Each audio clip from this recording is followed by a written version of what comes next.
小鸟和小兔子。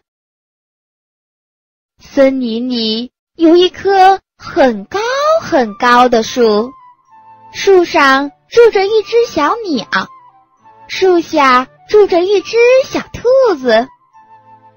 小兔子想找小鸟玩，可是它不会爬树。小兔子在树下喊：小鸟，快下来跟我玩吧。可是小兔子的声音太小了，小鸟听不见。山羊送了一颗牵牛花的种子给小兔子，小兔子细心地照顾牵牛花。牵牛花慢慢长大了，它爬呀爬，爬到了小鸟的家，成了小鸟家的电话。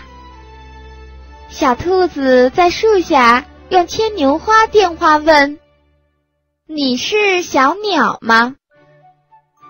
小鸟在树上用牵牛花电话说：是啊，我是小鸟。小兔子说：我是小兔子，你快下来跟我玩吧。好啊好啊，小鸟很快就从树上飞了下来。就这样，小兔子和小鸟成了一对好朋友。